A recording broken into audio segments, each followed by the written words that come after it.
ఆకలికి కడుపులో ఎలుకలు పరిగెడుతున్నాయి. అన్నం తినకుండా మనసుకెక్కడ శాంతి దొరుకుతుంది? కనీసం ఈమె కొంచెం తెలివి ఉపయోగించి రవ్వ కేసరి తీసుకువచ్చింది. మిగిలిన ముగ్గురు కోడలకి అసలు పనే లేదు.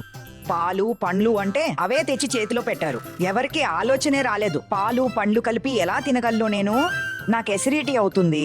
పెద్దత్తయ్య, ఈ హల్వా తినడం ఇష్టం లేకపోతే అస్సలు తినకండి, అవసరం లేదు. ఎందుకు అవసరం లేదు?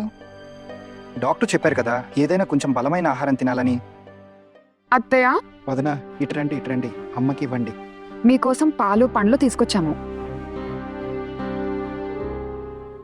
వాహ్, చాలా మంచి పని చేశారు. చాలా కృతజ్ఞతలు. ఆహాహాహా. కానీ అత్తయ్య, పాలు పండ్లు తీసుకురమ్మని మీరే కదా చెప్పారు. మేము తెచ్చాం కదా, ఇక తినండి. నేనేమి తినను, ఇక్కడి నుంచి వెళ్ళండి. అక్క, మీరొక పని చేయండి. ఈ పండ్లను ఇక్కడ పెట్టండి. పాలు అలాగే ఉండనివ్వండి. హల్వాలో ఇప్పటికే పాలున్నాయి. సరే. అత్తయ్య, దయచేసి ఒక్కసారి తినండి. నీ చేత్తో తింటానా ఏంటి? సరే అత్తయ్య, నా చేత్తో తినడం మీకు ఇష్టం లేకపోతే పర్వాలేదు, కానీ ఎవరో ఒకరి చేత్తో తినాలి కదా. వీళ్ళ చేతులతోనా? అరే, వంటింట్లో ఆ చేతులతో ఏమేమి ఎంగిల్ చేసిందో ఏమో. ఒకవేళ ఆ మాంసం చేపలు కోసే కత్తితో పండు కోసుంటే? అరే బాబాయ్, వద్దమ్మో. అత్తయ్య, నేను వంటింట్లో దేన్ని ముట్టుకోలేదు. నేను కేవలం మీకోసమే హల్వా చేసి తీసుకువచ్చాను. చేతులు సబ్బుతో శుభ్రంగా కడుక్కున్నాను. నా చేత్తో తినడం ఇష్టం లేకపోతే పర్వాలేదు, కానీ నీ కొడుకుల చేత్తో అయినా తినొచ్చు, అది కూడా బాగుంటుంది. అవును, నేను తినిపించనా? అరే వద్దొద్దు, నువ్వు బయట బట్టలు వేసుకున్నావు, నువ్వు మంచం మీద కూర్చోకూడదు. పెద్దమ్మ, నేను బయట బట్టలే వేసుకున్నాను, నేను కూడా తినిపించలేను. ఓ పని చేద్దాం, అమ్మని గాని లేదా చిన్న అత్తయ్యని గాని పిలుద్దాం. అరే వద్దు, ఇప్పుడు ఎవరిని పిలవద్దు. నాకు ఇక్కడ జనం ఎక్కువగా ఉండటం ఇష్టం లేదు. అత్తయ్య చూడండి, నేను శుభ్రంగా స్నానం చేసి వంటింట్లోకి వెళ్ళాను. మీకోసం మీరు చేసి తెచ్చాను. ఇప్పుడు వేరే దారి లేదు. మీ ఆరోగ్యం కూడా బాగోలేదు. దయచేసి నా చేతులతో తినండి. చూస్తున్నారా పెద్దత్తయ్య, మీకు హల్వా తినిపించడానికి ఈమె ఎలా ఎగిరిపడుతుందో? ఆ రోజు బ్రాహ్మణ భోజనం సమయంలో ఏదో ఒకటి చేయాల్సింది, అప్పుడేమీ చేయలేదు. అందరి ముందు మా ముక్కు కోసేశారు. బ్రాహ్మణ భోజనం రోజు కూడా నేను ఏ తప్పు చేయలేదు పోలుటు. ఆ విషయానికి సాక్ష్యం కూడా నేను ఇచ్చాను.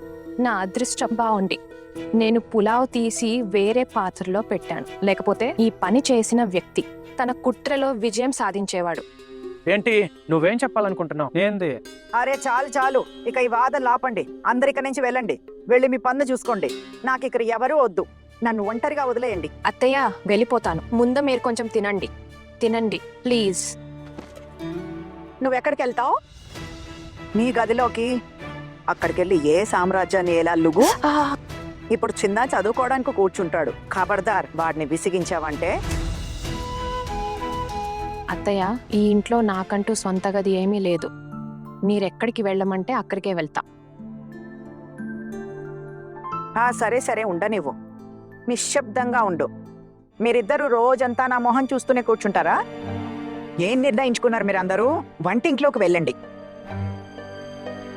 అత్తయ్య, మీరు కొంచెం తినండి ప్లీజ్. తీసుకోండి. ఆకలితో ప్రాణం పోతోంది. హల్వా వాసన కూడా బాగుంది. కుడి చేత్తో తినలేను కూడా. వీళ్ళతో చెయ్యి ఎత్తలేకపోతున్నానని చెప్పాను. సరే, ఏం చేయను. ఆకలి ముందు అన్నీ మర్చిపోతాం. సరే, తినిపించు, ఇక తీసుకురా.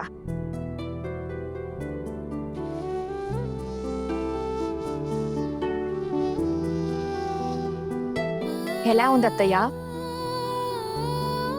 హల్వా అయితే చాలా బాగుంది. ఇప్పుడు పొగిడితే ఈ ఆకాశానికి ఎక్కేస్తుందేమో. ఏదో అలా ఉంది. నేనేం చేయాలి? పెద్దత్తయ్య, ఈ హల్వా తినేలా ఉందా లేదా? ఎక్కడ్రా పోల్టు, చాలా దారుణంగా ఉంది. ఇప్పుడు ఇన్ని మందులు వేసుకోవాలి కదా, ఖాళీ కడుపుతో వేసుకోలేను కదా. పోల్టు, ఏం చేస్తాం, తినాల్సిందే. అహనా, మీకు తెలుసా, అమ్మ రవ్వ కేసరి చాలా బాగా చేస్తుంది. మా ఇంట్లో కూడా నేను హల్వా చాలా బాగా చేస్తానని అందరూ అనేవారు. నాకు మా అమ్మ నేర్పించింది. అత్తయ్య, ఇందులో నెయ్యి తక్కువ వేశాను. మీరు చెప్తే వచ్చేసారి నుంచి నెయ్యి కొంచెం ఎక్కువ వేస్తాను. అరే వద్దు, అంత నెయ్యి వేయాల్సిన అవసరం లేదు. నా పని దీంతోనే అయిపోతుంది. అలాగే.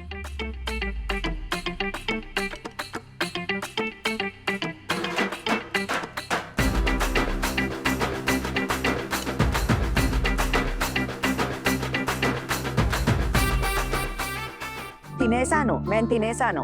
ప్రశాంతత దొరికిందా? నేను కంగారుగా ఎందుకు తిన్నారో తెలుసా? మీకు హల్వా నచ్చింది కదా అత్తయ్య, అందుకు. చిచి బాలే, అస్సలు బాలేదు. ఏదో అలా ముక్కు మూసుకుని ఊపిరాపేసి మింగేశాను. ఇంకా ఎందుకు తిన్నానంటే నేను ఎంత త్వరగా తింటే నువ్వు అంత త్వరగా నా కళ్ళ ముందు నుంచి వెళ్ళిపోతావని.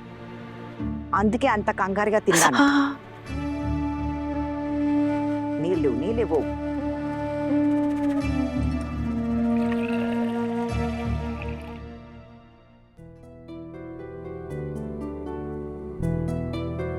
అరే చాలు, వదిలే, చాలు. అత్తయ్య, మేము శుభ్రం చేయకపోతే ఎలా?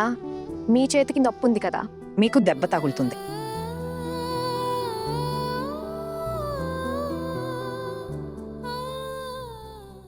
అబ్బా, ఏం కష్టం వచ్చింది? ఒక పక్క నుయ్యి, మరో పక్క గొయ్యి. ఈమెను పుట్టింటికి వెళ్లకుండా ఆపే క్రమంలో నేనే ఇరుక్కుపోయాను. నేను బాగున్నాడని అందరికీ ఎప్పుడు చెప్పగలను తెలీదు. ఓ దేవుడా, నన్ను నేను ఎలాంటి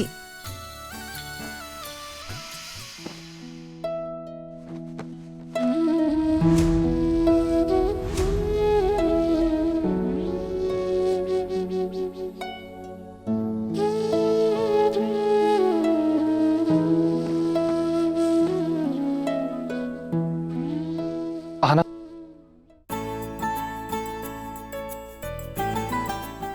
మంచిదైంది మీరు నాకు ఒంటరిగా దొరికారు.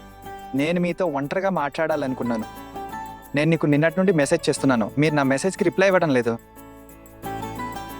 తెలుసు, నాకు చాలా సంతోషంగా ఉంది. ఇప్పుడు మీరు పుట్టింటికి వెళ్ళడం లేదు. ఒకవేళ మిమ్మల్ని మీ పుట్టింట్లో వదిలిపెట్టొచ్చుంటే నాకు అస్సలు బాగుండేది కాదు. అప్పుడు నేను చాలా బాధపడేవాడిని. అవునా? మీకేమైనా అనుమానమా? మీ అమ్మగారు కోలుకోగానే నేను ఇక్కడి నుంచి వెళ్ళిపోతాను. ఇక మీదట అలా జరుగుతుందని నాకు అనిపించడం లేదు. ఇప్పుడు ఈ అడ్డంకి వచ్చింది కదా, ఇక అమ్మ మిమ్మల్ని మళ్ళీ పుట్టింటికి పంపదు. మీతో ఎవరు చెప్పారు ఇది? అనా ఇంకా నా మీద కోపంగా ఉన్నావా? ఒకవేళ మీరు పుట్టింటికి వెళ్ళిపోతే నేను గుర్తున్నాను కదా. గుర్తొచ్చినా ఏమవుతుంది? దానివల్ల ఎవరికేం ఉపయోగం? నా తేడా పడుతుంది. చూడండి అహనా, మీరు ఆ రోజు చేసింది సరికాదు. తెలుసు, ఈ మాట ఇంతకు ముందు కూడా చెప్పారు. కేవలం మీరు మాత్రమే కాదు, ఇంట్లో అందరూ నాకు ఇది ముందే చెప్పారు. ఒకే మాటని మళ్ళీ మళ్ళీ చెప్పడంలో అర్థం ఏంటి? అహనా, మీరు తప్పు చేయలేదని భావిస్తున్నారు. ఖచ్చితంగా నేను ఏ తప్పు చేయలేదు. అమ్మ మాట పట్టించుకోకపోవడం తప్పు కాదనిపించింది.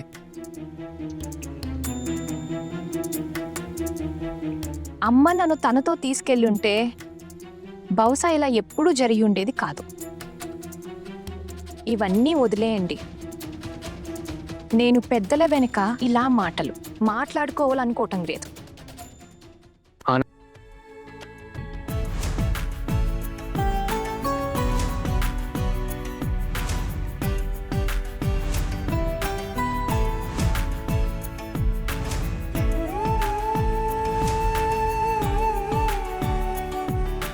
మీరు ఏం చేస్తున్నారో వదలండి. ఎవరైనా చూస్తే మళ్ళీ ఇంట్లో గొడవ మొదలవుతుంది. అయినా ఇప్పుడు ఎలాగో బంధం ముగిసిపోబోతుంది. అలాంటప్పుడు ఇలాంటి అనుబంధం పెట్టుకోవడంలో అర్థం లేదు. మీకే మనసు కష్టంగా ఉంటుంది.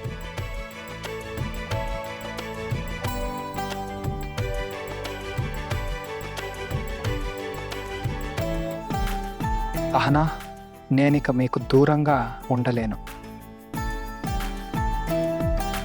ఉండగలరు. అలవాటు అనేది చాలా విచిత్రమైనది.